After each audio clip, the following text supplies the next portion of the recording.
Vos, Ali, vas a compartir pantalla y en realidad, bueno, lo que vamos a ver hoy es otra de las 3 variables que habíamos comentado la clase que vimos ISO y próximamente la siguiente variable que vamos a ver es la de el diafragma, ¿no? La profundidad de campo.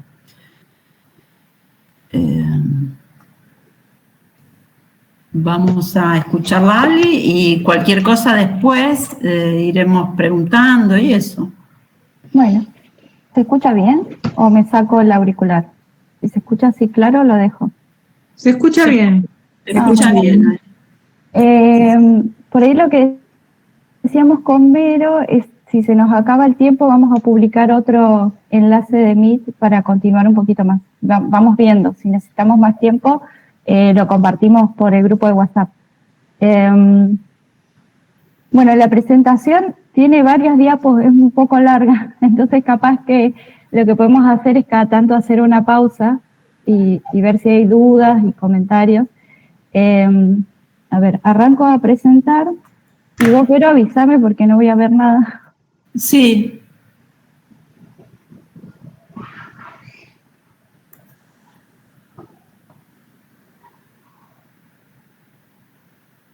¿Ahí se ve?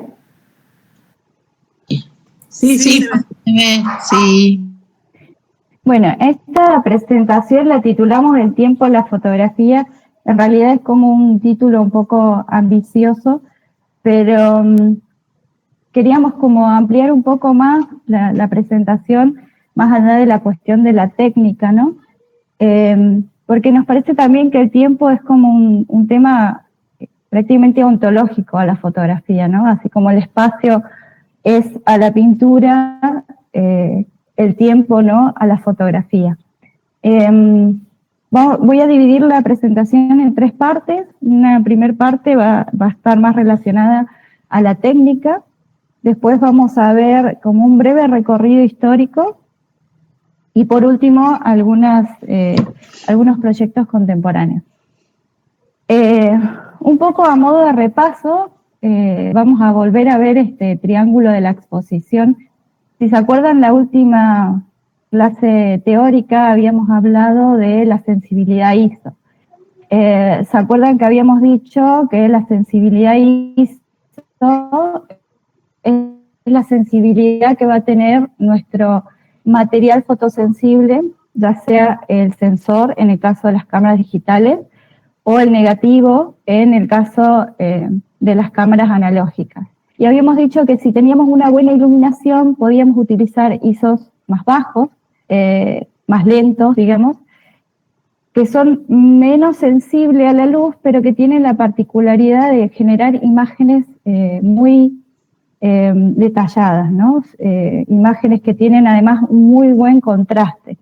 A medida que tenemos situaciones de luz más comprometidas, digamos, menor cantidad de luz, probablemente tengamos que subir ese número de ISO, sensibilidades más rápidas, y eso va a tener como efecto en la imagen lo que habíamos denominado ruido, ¿no? Esa interferencia en la señal que tiene un aspecto como como granulado en la imagen. Eso a manera de repaso. Lo que vamos a ver hoy es otro de los parámetros, que es la velocidad de obturación, y lo que va, digamos, el efecto que va a tener en la imagen es cómo se registra el movimiento, ¿no? A velocidades más lentas va a ingresar más luz a la cámara, pero el movimiento se va a registrar, justamente va a registrar ese transcurrir, ¿no? Ese barrido en la imagen. En cambio, si utilizamos velocidades más rápidas, el ingreso de luz va a ser menor, pero la imagen se va a congelar, ¿no?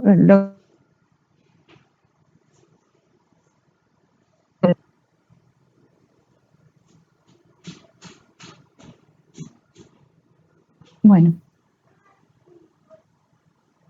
Entonces decíamos que la importancia de la velocidad de obturación es que va a determinar el tiempo durante el cual el material fotosensible va a estar expuesto a la luz.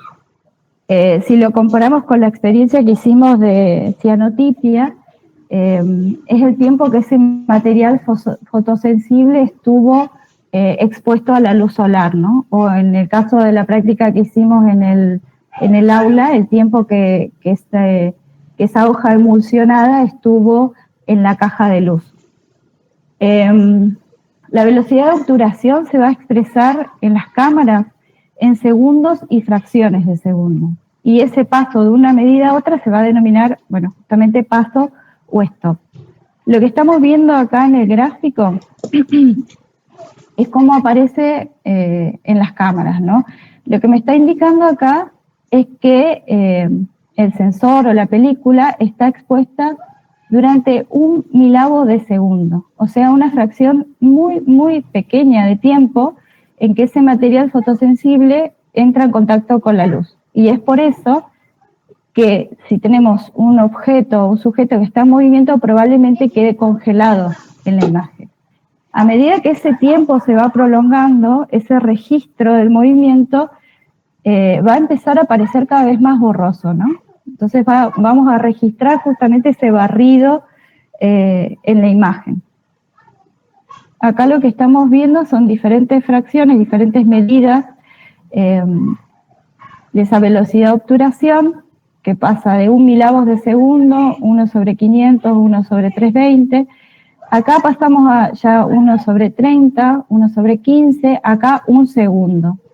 1 segundo, 2 segundos, 10, 15, 30, y algunas cámaras, sobre todo las reflex o las cámaras que son un poco más,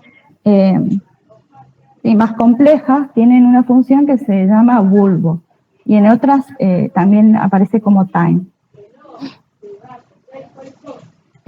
Cualquier cosa me interrumpen, o si voy muy rápido me dicen también. Entonces, decíamos que... ¿Cómo hago para...? Lo dejo acá. Ali, me parece que tenés que poner ocultar directamente. ¿Esto? Está, listo, gracias. Entonces decíamos que la velocidad de obturación va a determinar cómo se registra el movimiento en la fotografía. Yo acá puse 2 ejemplos. En este caso, una velocidad de obturación rápida, o sea, un tiempo de exposición muy breve, donde fíjense cómo el movimiento aparece congelado, ¿no? Y de paso vamos viendo algunos, vamos conociendo la obra de algunos artistas.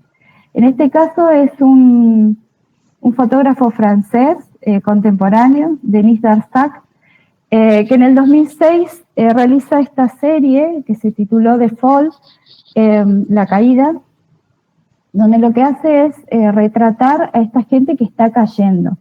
Trabaja con cámara analógica y en colaboración con gente que está entrenada para realizar estas caídas, ¿no?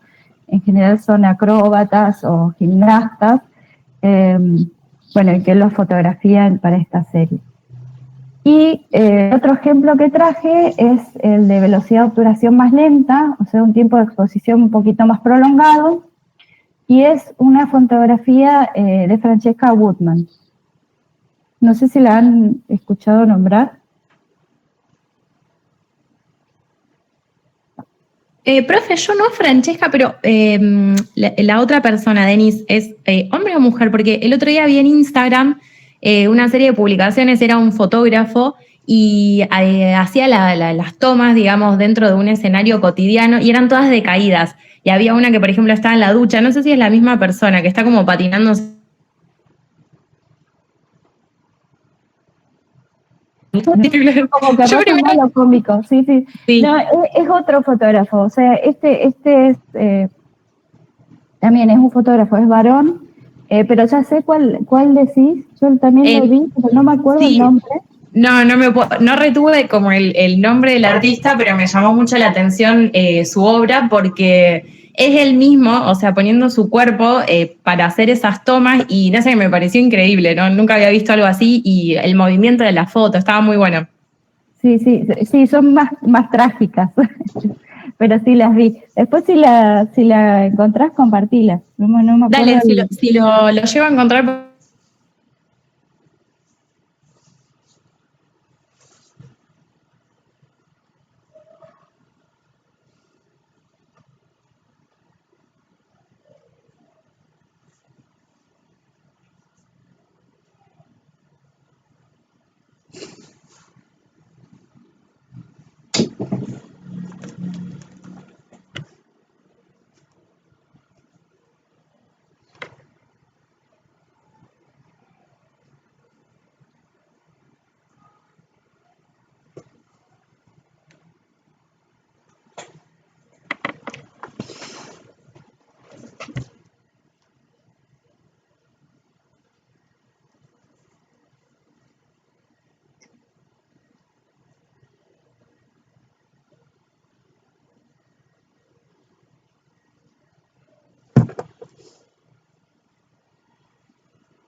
Ujú, ujú.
¿no?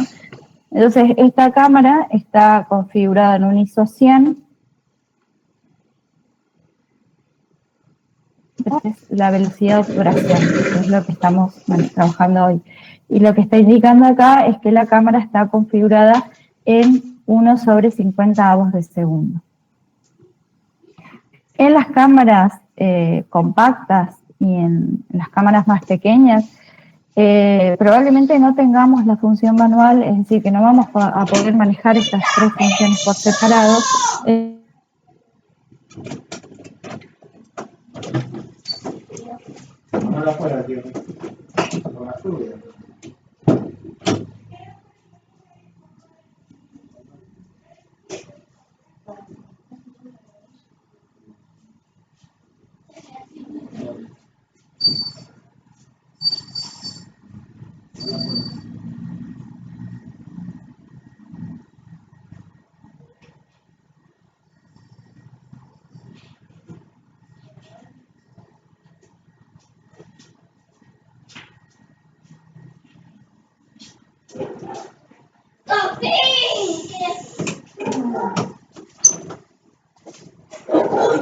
verga.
La primera que vemos es un barrido, que es una técnica que consiste en crear esa sensación de movimiento dejando estático el fondo y registrando como en barrido el objeto o el sujeto que se está moviendo. Para realizar este tipo de efecto vamos a necesitar sí o sí que la cámara esté en un trípode. ¿Por qué? Bueno, porque al utilizar una velocidad de obturación lenta, también se va a registrar el movimiento de la mano. Y fíjense que acá el movimiento está registrado en las dos personas, en las dos mujeres, pero toda la parte de arquitectura está bien definida, ¿no? También tenemos que cuidar la intensidad de la luz. O sea, si vamos a querer realizar este efecto durante el día, tenemos que buscar una hora del día donde la luz esté tenue. ¿Por qué? Bueno, porque al ampliar ese tiempo de exposición va a entrar más luz. Entonces necesito una situación lumínica que no sea muy intensa y probablemente también ajustar los otros parámetros de la cámara. Bajar el ISO y quizás cerrar el diafragma. Lo vamos a ver más adelante, pero los diafragmas cerrados generan una muy buena profundidad de campo. Y en esta toma, fíjense que todo está definido, ¿no? Desde el primer plano hasta este último. ¿Cómo? Una pregunta. Sí. Yo voy por la ruta, el auto va a velocidad y yo saco, qué sé yo, por ejemplo, un animal, un chilengo, ¿cómo se llaman estos los guanacos? ¿Es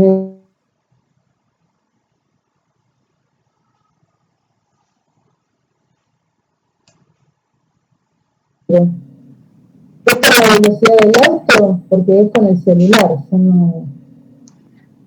No se escuchó muy bien, porque tiene como... ¿Vos escuchaste, Vero? Bueno. No importa, después te lo escribo. Está como un poco, como que satura un poco el micrófono. Entendí algo así como que sacaste una foto desde un auto, ¿puede ser? Sí. El auto va a velocidad. El animal que está atrás se ve perfecto. Pero adelante, los pastos, el costado de la ruta se ve marrón. Ay, qué vieja. Está a velocidad alta porque es con celular la foto. Sí, probablemente te haya registrado. O sea, no entendí del todo, pero probablemente sí haya registrado si estás tomando una fotografía y el auto está en movimiento, todo lo que se está moviendo va a salir barrido. Perdón. Es muy parecido a esto, pero la velocidad del auto. Está bien. ¿Entendí? Claro, ahí lo que pasa es que vos, en la cámara con la que estás tomando la foto, si vos estás dentro del auto tomando la foto hacia afuera, eso es lo que entendí. Sí. Claro, entonces en ese caso, la cámara está moviéndose con la velocidad del auto y todo lo que está al costado de la ruta está pasando, ¿no? Entonces todo eso está en movimiento. Sí. Y sí, va a salir barrido. Pero el fondo no, el fondo sale clarito como esto. Lo que está más lejos, decís, sale definido, eso. Sí, tal cual. Y sí, es por la distancia. Lo que está más cerca se va a mover más rápido y lo que está... ¿No, Vero? Sí, y depende también si, bueno, si esa, yo no escuché la pregunta porque hay mucha interferencia, pero si también es un diafragma bien cerrado, cómo ha armado la evaluación, también... Es del celular. No. Se escucha muy entrecortado. Por ahí, si después tenés la foto y la querés mostrar, la querés compartir, la podemos ver y la comentamos, sí. Y la comentamos, sí, porque no lo escucho muy entrecortado. Sí. En este caso, la cámara está fija, está sobre un trípode. Todo lo que está inmóvil, fíjense que está muy, muy definido. En cambio, lo que está en movimiento, que acá se ve como una ráfaga, se ve algún automóvil que habrá pasado por la calle, y estas dos mujeres registran ese barrido, ese movimiento, ¿no? En este caso es una imagen de Alexei Titarenko, es un artista ruso, que bueno, como que su técnica se hace como más presente en su obra a partir más o menos de los 90, luego de la caída del muro de Berlín y el efecto que eso tuvo en la Unión Soviética. Empieza a trabajar una técnica, de velocidades de obturación lentas, y eso hace que registre todo este barrido, ¿no? Tiene una serie titulada City of Shadows, que después la quieren buscar, donde él lo que hace es ir a los centros de mayor movimiento de la ciudad, por ejemplo, las entradas de los subtes, o donde la gente iba a buscar la comida que en ese momento se racionaba. Y el registro es como si fuese una gran marea humana, ¿no? Es como como una masa, casi como una nube, ¿no? Probablemente también para realizar este tipo de trabajo haya utilizado filtros que permitan bajar un poco la intensidad de la luz. Y los tiempos de exposición rondarían los 1/15, 1/8, más o menos, por lo que estuve buscando para generar este tipo de imágenes. Después, otra técnica es el paneo, que fíjense que el efecto es diferente a la imagen que veíamos anteriormente.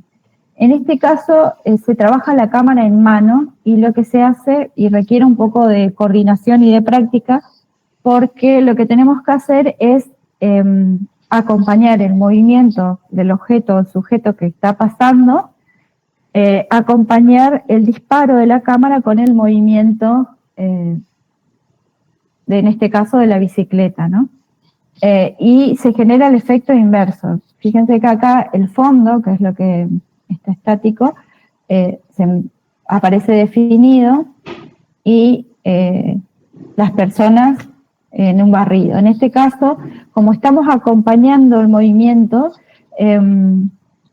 todo lo que está de fondo aparece con ese barrido, mientras que lo que aparece más definido es la persona y la bicicleta en este caso. Pero sí necesita, es cuestión de coordinación, de tener en cuenta también qué tan rápido se mueve ese objeto o esa persona. Y bueno, y también tener en cuenta la zona donde va a estar pasando, ¿no? Para definir la zona de enfoque. Otro efecto que es bastante conocido es el efecto Gaja, que es cuando se logra registrar el movimiento del agua y se crea ese efecto, bueno, justamente como de suavidad, ¿no? De Gaja. Y es un efecto que se utilizó mucho en fotografías, por ejemplo, de cascadas. Había una época que había muchos almanaques, ¿no? Venían con estas imágenes de cascadas, de donde se registraba el agua con este efecto. También son tiempos un poquito más prolongados. También necesitamos tener la cámara sobre un trípode, porque fíjense que en este caso lo que se registra es el movimiento del agua, pero todas las piedras aparecen bien definidas, ¿no?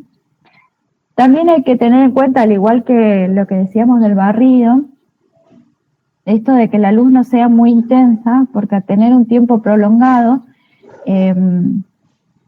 quizá se nos quemen algunas zonas de la toma. En este caso, Full Moon es un trabajo de Darren Almond, y bueno, son fotografías, paisajes realizados a la luz de la luna llena.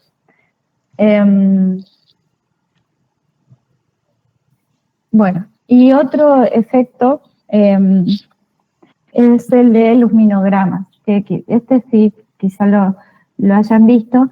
Es un efecto, un recurso bastante lúdico, que consiste, bueno, justamente con dibujar con alguna fuente de luz. Se suele hacer en un ambiente bien oscuro y con una luz hacer algún dibujo, ¿no? En este caso es un retrato bastante conocido de Pablo Picasso, pero acá hay un doble juego, digamos, de luz, porque por un lado hay un tiempo de exposición que se corresponde con la duración de ese dibujo, pero fíjense que aparece también congelado Picasso, ¿no? Y eso se debe porque al finalizar el dibujo se habrá abierto alguna ventana o habrán dado algún chispazo de luz que permitió que se ilumine el ambiente y que aparezca también Picasso. Porque generalmente este tipo de efecto suele aparecer todo el ambiente todo negro y nada más aparece el dibujo, ¿no?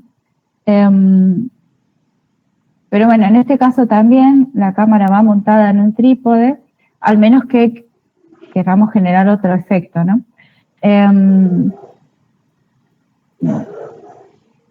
Hasta acá. Ay, ¿cómo dejo de compartir ahora? Acá. Hasta acá la parte técnica, ¿se entendió? ¿O hay alguna duda? Muy bien, se entendió bárbaro. Bueno. Sigo entonces con un breve recorrido histórico.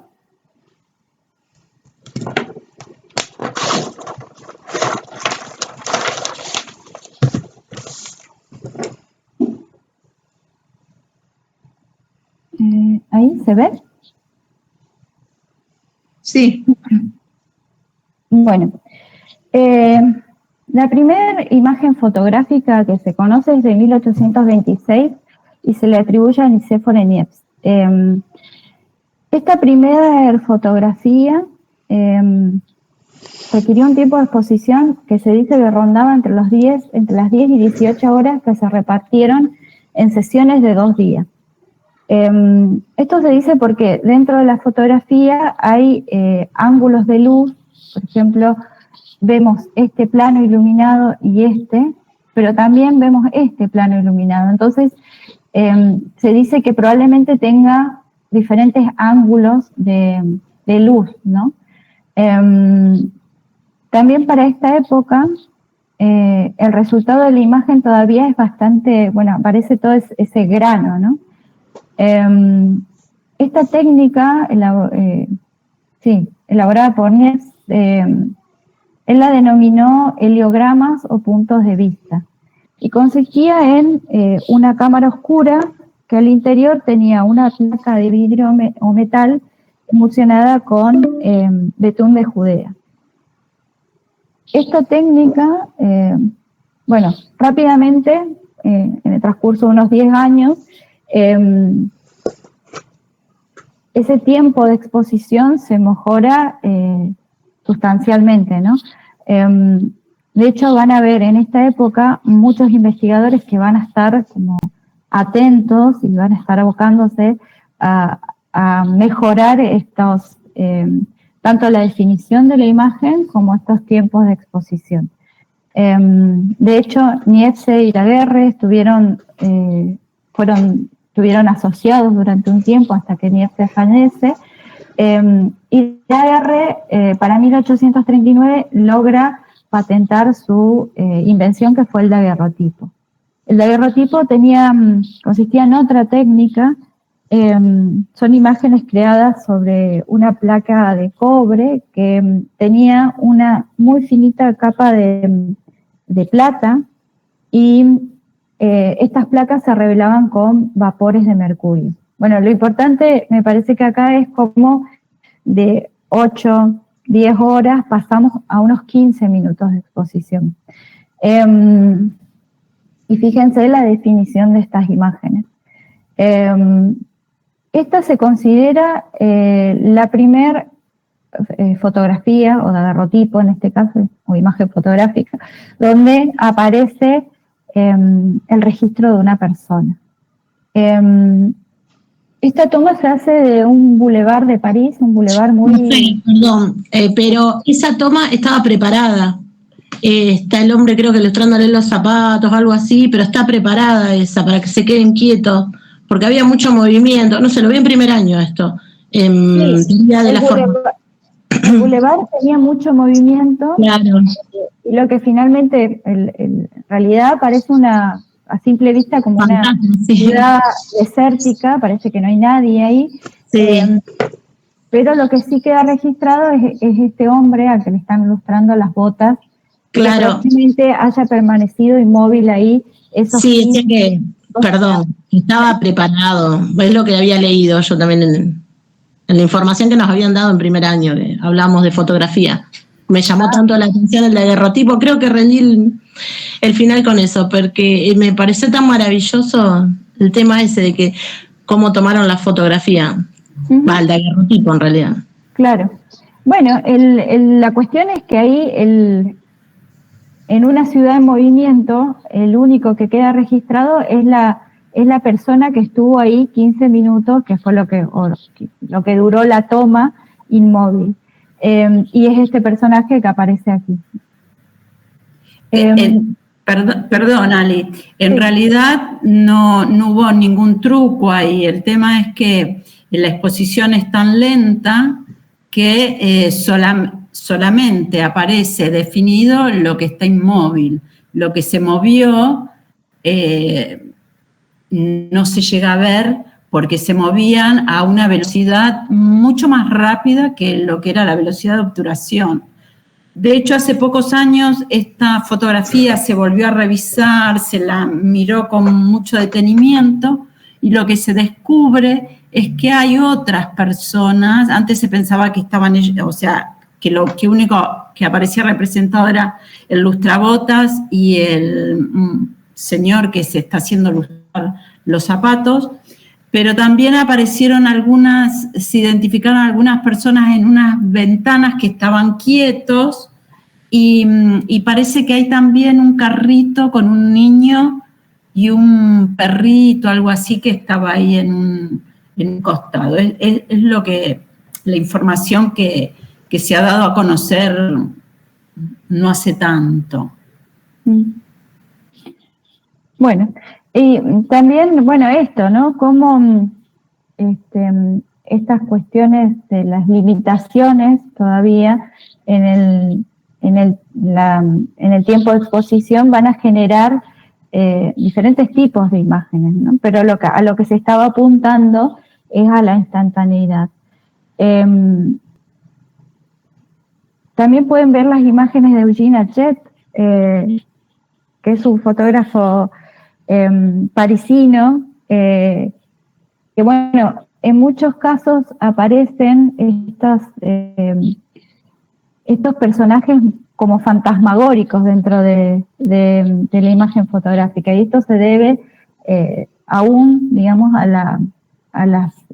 los tiempos de exposición, ¿no? Lo que puse ahí al costado es un extracto de una carta que le envía Morse a su familia, y donde exalta justamente, al ver esta fotografía, ¿no?, este daguerrotipo, la exquisitez, dice, en la minuciosidad del trazo, y no hay pintura ni grabado que pueda pretender a su comparación. Un poco también me parece para entender esta búsqueda que es muy, muy modernista, ¿no? De esta búsqueda, ¿no?, y esta fe en la razón y en la tecnología, y que nos permita como ver cosas que hasta el momento no se podían, ¿no? Acá lo que puse fue un daguerrotipo de una bailarina hacia 1850. Cuando el daguerrotipo se patenta y empieza a circular, es como un boom sobre todo en Francia, ¿no? Muchos de los pintores retratistas, bueno, empiezan a incursionar en la fotografía. Había mucha fascinación, ¿no?, por este invento, pero bueno, todavía no se había logrado la instantaneidad. Entonces, el tipo de retrato que se podía lograr era como el que estamos viendo acá, o sea, no había algo más casual. Fíjense que es una pose bastante rígida, ¿no? Hay algo de movimiento que se registra aquí en los brazos, pero el rostro aparece bien definido. En esa época también, seguramente lo habrán visto en otras materias, habían estos como artefactos que ayudaban a que la persona se mantuviera inmóvil esos minutos que duraba la toma. Y también lo que se solía hacer, y lo que aparece en este daguerrotipo, es colorear las imágenes. Acá por ahí no se puede apreciar, pero el aspecto de los daguerrotipos es un aspecto muy metálico. Entonces, según cómo se vea, o sea, según cómo impacta la luz, el ángulo de la luz, se puede ver como positivo o negativo. Y generalmente no eran de tamaños muy grandes y se guardaban con vidrio y dentro de una cajita, porque también eran muy sensibles. Bueno, este boom del daguerrotipo hace que también se abran muchos estudios en esa época. Lo que puse acá fue como el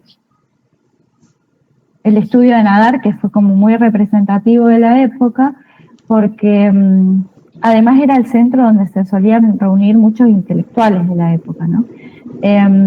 Pero bueno, la mayoría de los estudios tenían particularidades como, bueno, ser lugares que estaban muy vidriados, que permitían mucha entrada de luz. En la mayoría de los casos había también escenografías y muchos elementos como para armar escenas y fotografiarlas. Bueno, lo que puse acá también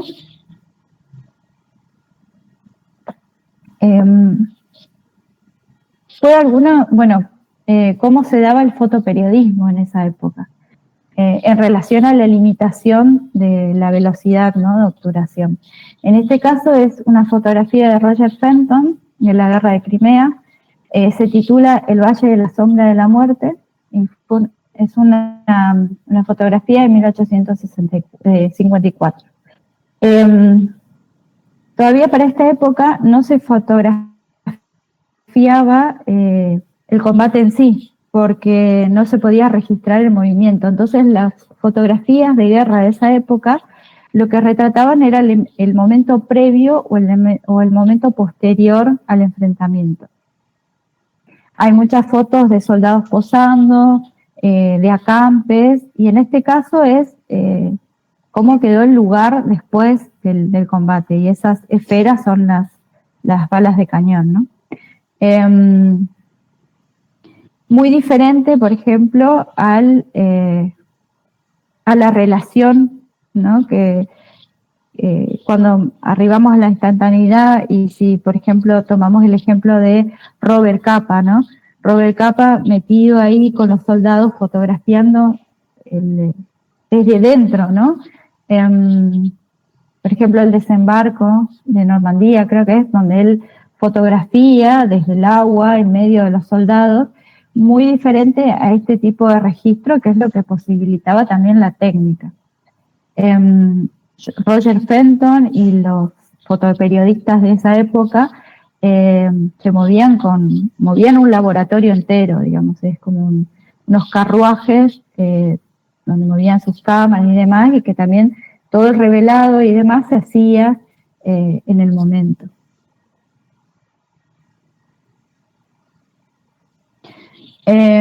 Bueno, para 1852, Charles Gigre presenta a la Sociedad Heliográfica esta imagen fotográfica que se tituló Impresiones instantáneas, los desayunadores en marcha, que bueno, hoy sabemos que este modo de andar no es la forma en que caminamos, pero sin embargo esta fotografía fue muy festejada en esa época, porque por un lado, bueno, coincidía con estas escenas pintorescas, ¿no? de las obras de Murillo o de Rembrandt, pero también era la forma o el canon de representación de la época. Esta foto está armada, digamos, hay una indicación, y lo puse en comparación con este grabado, que es más o menos de la misma época. Si bien no se logra todavía registrar la instantaneidad, sí hay hay un deseo de lograrlo. Lo que pasa es que al no tener todavía el resultado de cómo es el andar de las personas, se sigue respondiendo a un canon que se corresponde, ¿no?, a ese andar más elegante, ¿no? Hay como, se podría decir, como una escenificación de la instantaneidad. Para fines del siglo XIX sí podemos comenzar a hablar de instantaneidad. Bueno, este estudio que seguramente todos lo deben haber visto, Eva Maybridge, que logra... Sí. Perdón, Ali, Sí. que te interrumpa. Sí. Simplemente para avisar que en 5 minutitos se termina esta reunión y compartí tanto por el grupo de WhatsApp como por los mensajes de aquí el nuevo link para cuando, bueno, nos quedemos, se cierre esta reunión. Bueno, ¿querés que corte acá y nos pasamos a la otra? Si quedan 5 minutos nomás. Dale, sí, porque este tema es muy así no me quedo interesante hablando, y una así no me pena quedo hablando. cortarlo.